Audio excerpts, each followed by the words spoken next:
Hello दोस्तों, कैसे हैं आप सब। आई होप आप सब बहुत अच्छे होंगे। मैं भी बहुत बहुत बहुत अच्छी हूँ। और अब शादियों का सीज़न चल चुका है, तो आपने भी खूब सारी शादियाँ एंजॉय की होंगी।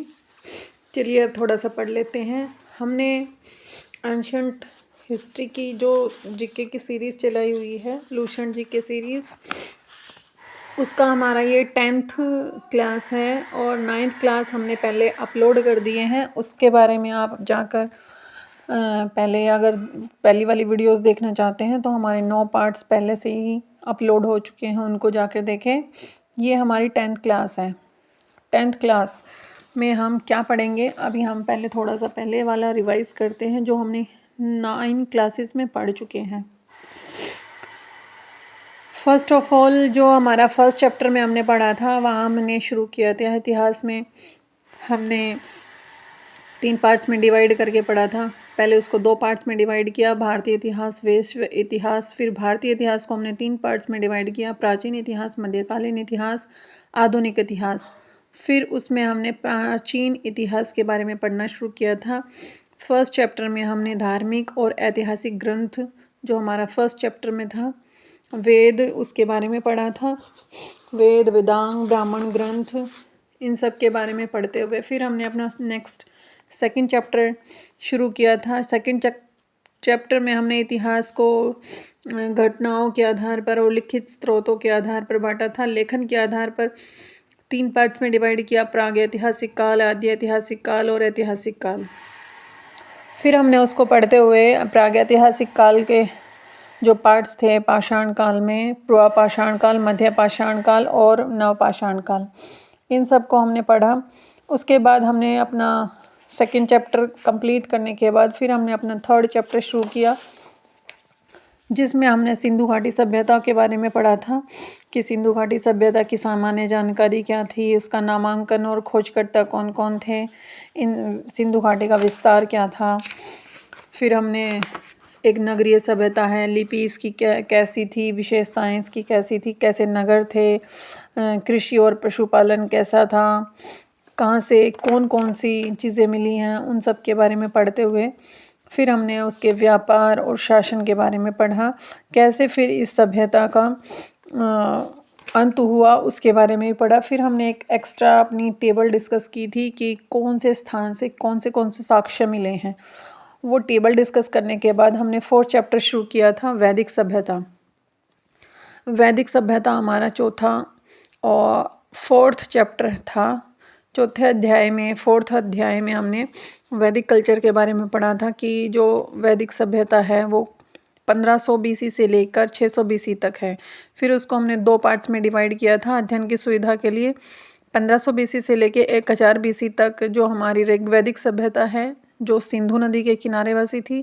फिर 1000 बीसी से लेकर 600 बीसी तक उत्तर वैदिक काल की सभ्यता मानी गई है, जो गंगा नदी बेसिन के पास बसी हुई थी। फिर हमने इसकी जानकारी कहाँ से मिलती है, तो वेदों से इसकी जानकारी मिलती है। भाषा इसकी कौन सी रही होगी, तो भाषा वैदिक सभ्यता की वेदों से हमें इसकी जानकारी मिलती है। तो वैदिक सभ्यता की भाषा वेद संस्कृत ही है। वेदों की भाषा जो संस्कृत है, वही भाषा इस सभ्यता की भी रही। फिर इसमें किस जाति ने इस सभ्यता का विकास किया, मैक्स मुलर के अनुसार सेंट्रल एशिया से, जो मध्य एशिया से जो आर्य आए थे, उनके द्वारा इस सभ्यता का विकास किया गया। फिर ये सभ्यता कैसी थी, ये सभ्यता ग्रामीण थी, रूरल सिविलाइजेशन थी। उसके बाद हमने ऋग्वैदिक सभ्यता को पढ़ना शुरू किया था। ऋग्वैदिक काल जो 1500 बीसी से लेकर 1000 बीसी तक है, उसको हमने 4 पार्ट्स में डिवाइड किया था लास्ट क्लास में। Political features, social feature, religious features और इकोनॉमिक फीचर्स। राजनीतिक स्थिति, सामाजिक स्थिति, धार्मिक स्थिति और आर्थिक स्थिति। जैसे हमने इंडस वैली सिविलाइजेशन के सारे पार्ट्स अलग अलग डिवाइड करके पढ़े थे, उनके बारे में डिटेल से डिस्कस किया था, वैसे ही हम वैदिक सभ्यता के बारे में भी पढ़ेंगे। और ऋग्वैदिक सभ्यता के हमने फिर 4 पार्ट्स जो बनाए हैं, उनके बारे में हम पढ़ना शुरू किया था। फिर जिसमें इसकी पॉलिटिकल फीचर्स में जो हमने पढ़ा था, थोड़े से ही पॉइंट्स हम डिस्कस कर पाए थे, फिर हमारा ज़्यादा टाइम हो गया था तो हमने नेक्स्ट क्लास के लिए इसको ड्यू कर दिया था। जो हमने थोड़ा सा फीचर्स पढ़े थे रिलीजियस फीचर्स, उसके बारे में मैं आपको बताती हूँ ताकि रिवाइज हो जाए, फिर हम अपनी आज की क्लास से कंटिन्यू करेंगे। जो राजा होता था वो राष्ट्र का अध्यक्ष होता था और सबसे सुपीरियर था वो राष्ट्र और राजा ही होते थे। उसके नीचे था राजन जो जन का मुखिया होता था, उसके नीचे था विश जिसका मुखिया विशपति कहलाता था, और उसके नीचे होता था ग्राम जिसका मुखिया ग्रामीण कहलाता था, और सबसे नीचे हमारी जो स्टेप होता था उसमें कुल कहा जाता था उसको, उसके मुखिया को हम कुलपति कहते थे। तो जो ये हमारी हायरार्की बनी हुई है ये ऋग्वैदिक व्यवस्था का पॉलिटिकल फीचर्स था, इसकी प्रशासनिक इकाई थी जिससे हम इसके पॉलिटी को, इसकी राजनीतिक स्थिति को समझ सकते हैं।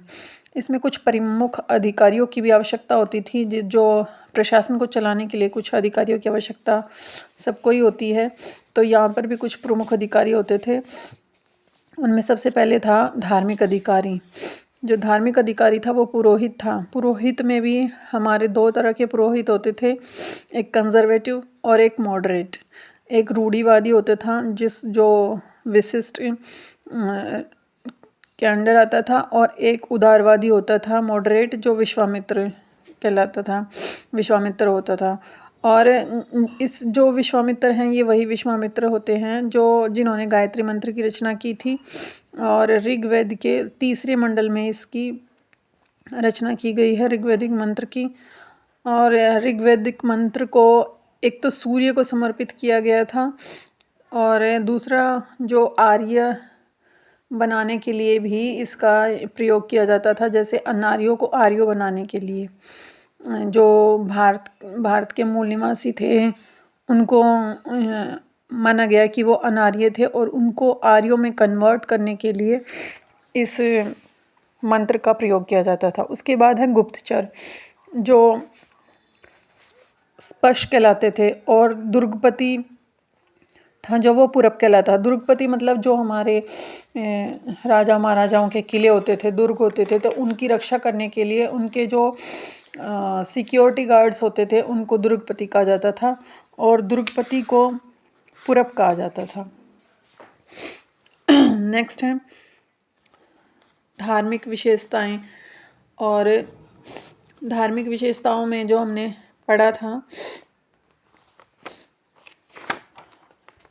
जो धार्मिक विशेषताएं, इन प्रमुख अधिकारियों के बाद जो मेन प्रमुख अधिकारी होता था चरागाह का गोचर भूमि का अधिकारी होता था जिसको वाजपति कहा जाता था। इंग्लिश मीडियम के स्टूडेंट्स भी हमारे साथ कनेक्टिविटी बनाए रखे। इसमें हम कुछ ना कुछ जो डिफ़िकल्ट वर्ड लगते हैं उनको हम इंग्लिश में लिख देते हैं। जैसे दुर्गपति का लिखा है हमने, सिक्योरिटी के लिए इसको यूज़ किया जाता था, security guard, as a security guard ही हम दुर्गपति का कहते थे। और जो पास्चर ऑफिसर होता था, pasture officer of transiting land, उसको वाजपति कहा जाता था। तो अगर इंग्लिश मीडियम के स्टूडेंट्स को कोई प्रॉब्लम आ रही हो तो आप हमें कमेंट करके ज़रूर बताएं, हम आपकी प्रॉब्लम को दूर करने की कोशिश करेंगे। उसके बाद है ऋग्वैदिक प्रोफेशन क्या था, मुख्य व्यवसाय क्या था ऋग्वेद काल का, तो वो था पशुपालन।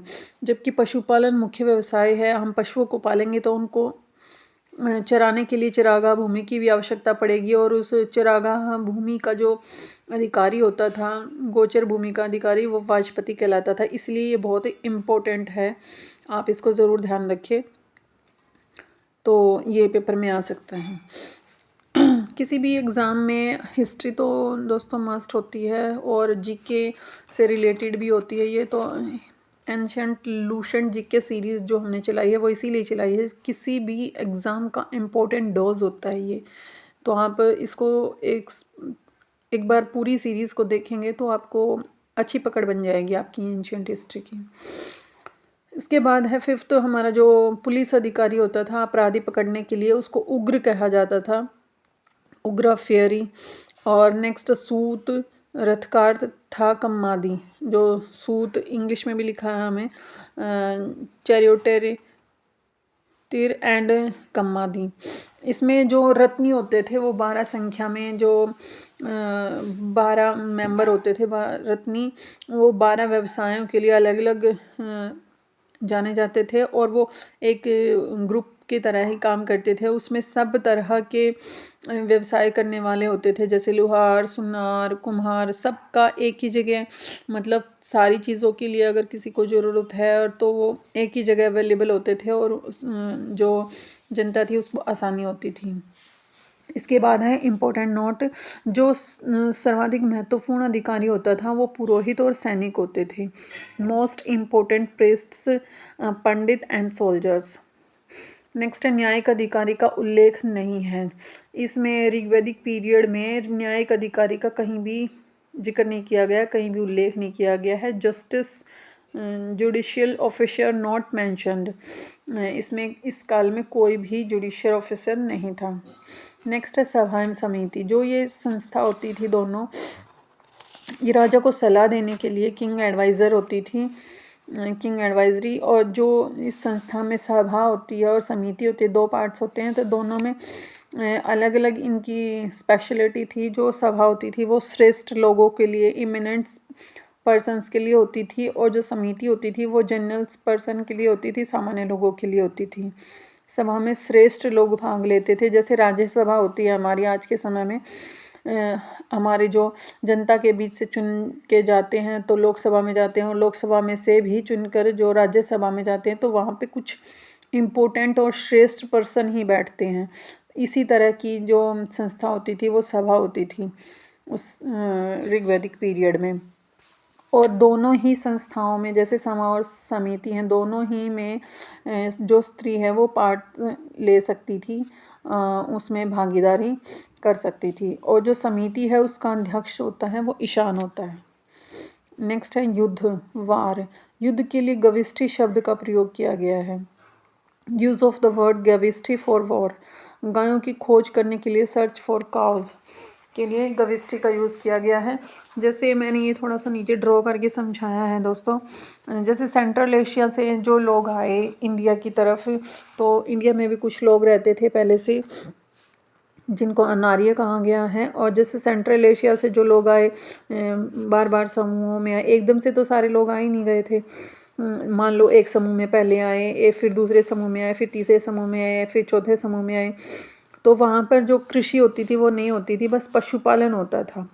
और वहाँ पर घास सबसे ज़्यादा होती थी। तो जैसे घास खिलाने के लिए पालन किया जाता था। और पशु, और फिर वो जैसे सेंट्रल एशिया से इंडिया में आए तो अपने साथ अपने पशुओं को भी लेके आए।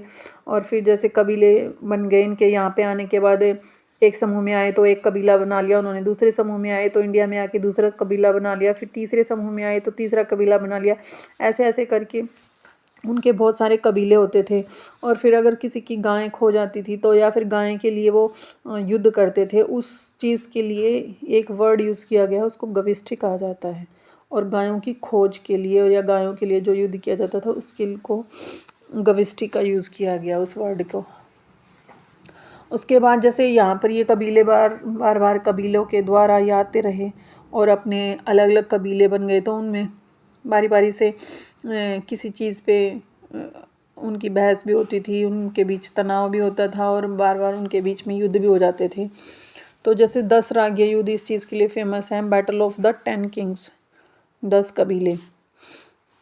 ऋग्वैदिक पीरियड में जो 7वें मंडल में रावी नदी है, रावी नदी में, परुष्णी नदी में इस युद्ध का जिक्र किया गया है। और इसमें 10 कबीलों ने भाग लिया था। एक तरफ तो 9 कबीले थे और एक तरफ भरत कबीला था जिसके राजा थे सुदास। और जब इनके बीच युद्ध लड़ा गया तो 9 कबीले हार गए थे, और राजा सुदास जो होते भरत कबीले के, वो इस युद्ध को जीत गए थे। नेक्स्ट है जो 1.2 हमारा इसका पार्ट है, सामाजिक जानकारी, सोशल इन्फॉर्मेशन। जो हमारा सोशल फीचर्स है, अब हम उसके बारे में डिस्कस करते हैं। पॉलिटिकल फीचर्स हमारा डिस्कस हो चुका है। फर्स्ट ऑफ ऑल वर्ण व्यवस्था। जो वर्ण सिस्टम था ऋग्वेद के 10वें मंडल में इसका वर्णन किया गया है पुरुषोक्त में।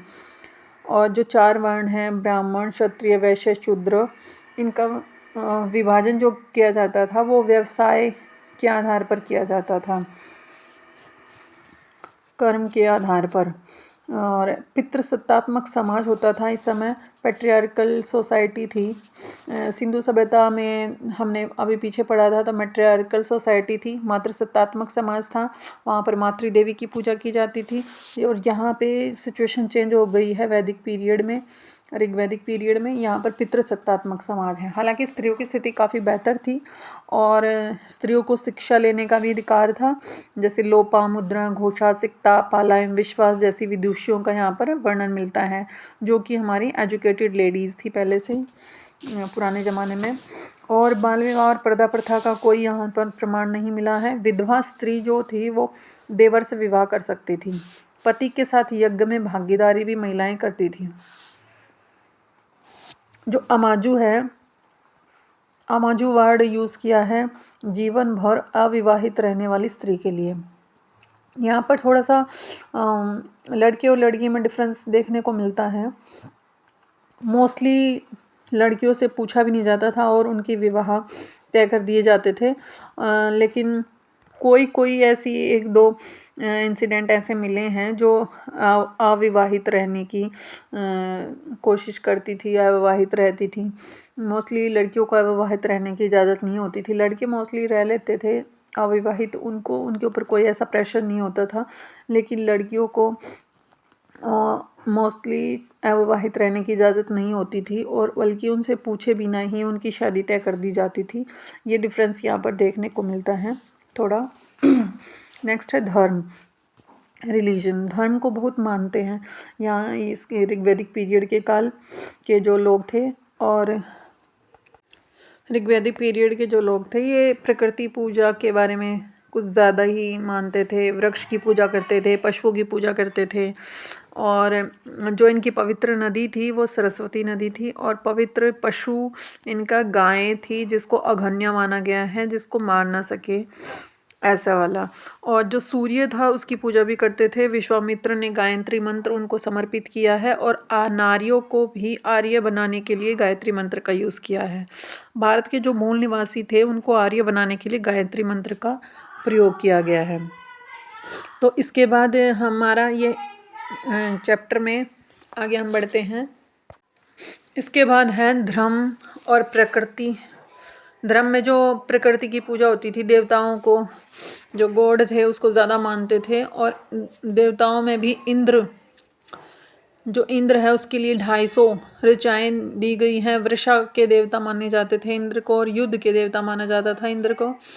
और अग्नि के लिए 200 ऋचाएँ दी गई हैं ऋग्वेद में। और जो मध्यस्थता थी, मेडिएटर का काम करता थी अग्नि, देवताओं और मनुष्य के बीच में।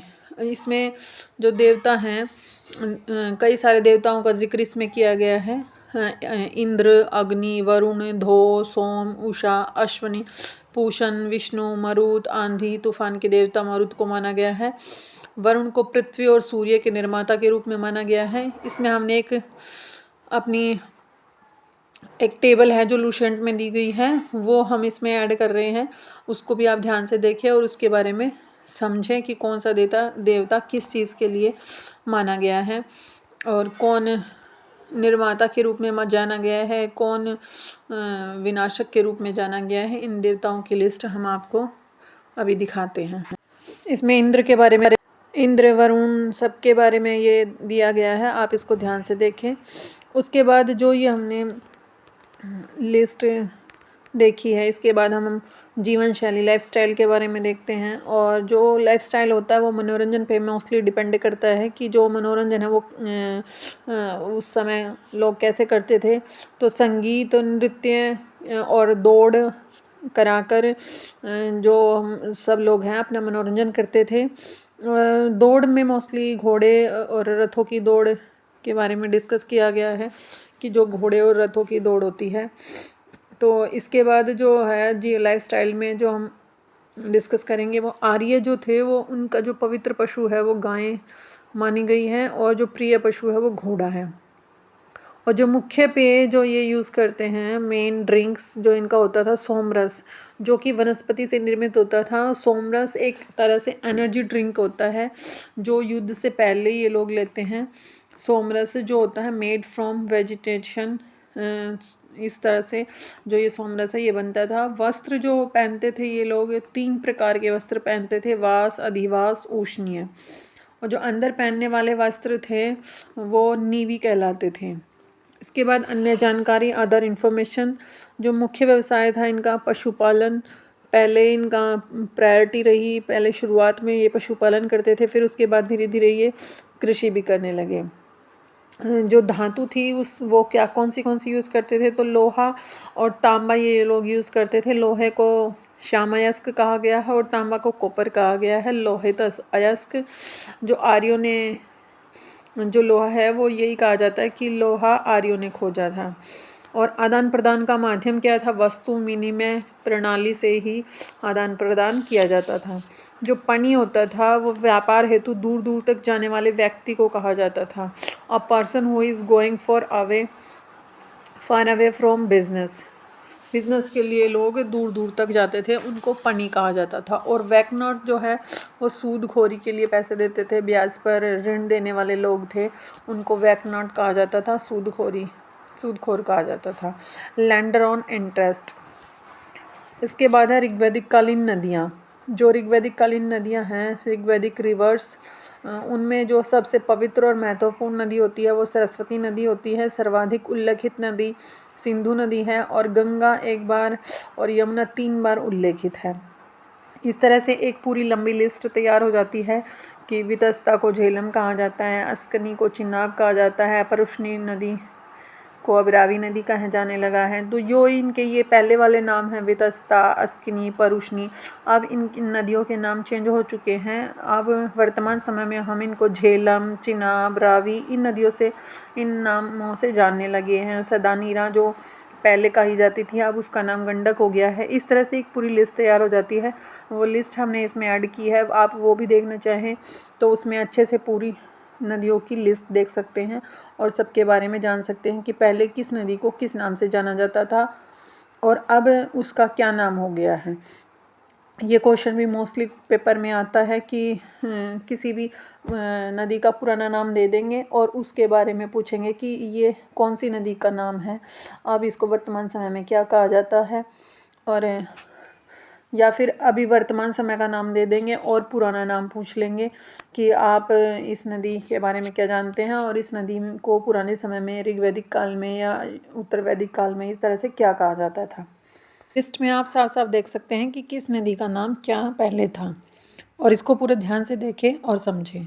ऋग्वैदिक कालीन की नदियों के बारे में है ये।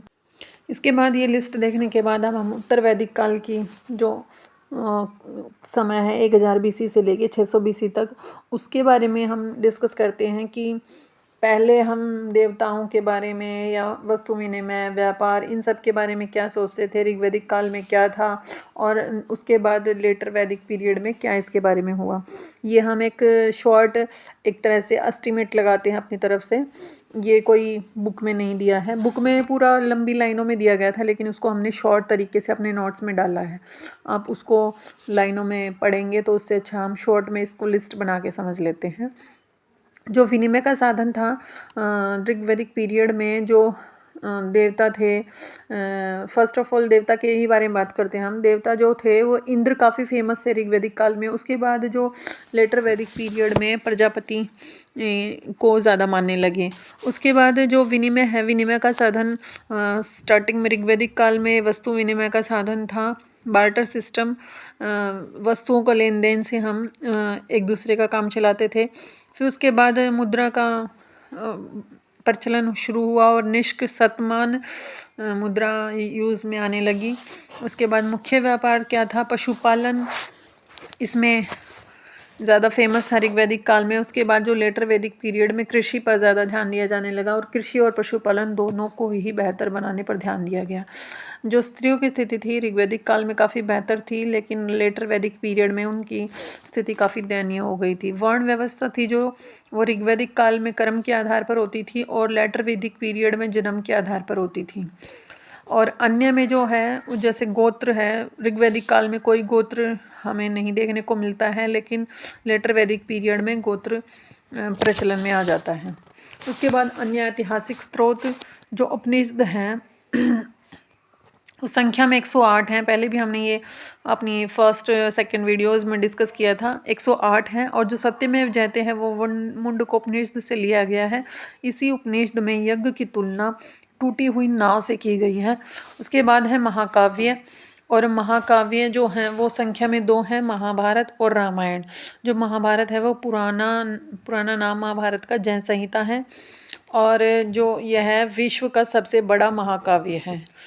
इसके बाद हमारा जो एक लिस्ट और इसमें हम ऐड करते हैं उसको ध्यान से देखना, वो उसको समझना अच्छे से, और उसको वीडियो को पॉज करके अच्छे से समझ लेना। इस यहाँ तक हमारा ये चैप्टर ख़त्म हो गया है, 4th चैप्टर। इसके बाद हम अपने 5th चैप्टर के बारे में डिस्कस करेंगे नेक्स्ट वीडियो में। और हमारी वीडियोस को लाइक करें, शेयर करें और खूब सारा इसको प्यार दें। और आप हमें कमेंट करके ज़रूर बताएं कि आपको ये वीडियोज़ कैसी लग रही है, हमारी सीरीज़ कैसी लग रही है, और ये वीडियोज़ आप कहाँ से देख रहे हैं। थैंक यू दोस्तों, हैव ए नाइस डे। और जो लास्ट में हम उसमें अपनी लिस्ट ऐड कर रहे हैं उसको ज़रूर ध्यान से देखना। जो इसके बाद हमने ये लिस्ट तैयार की है, इसमें ये कौन सा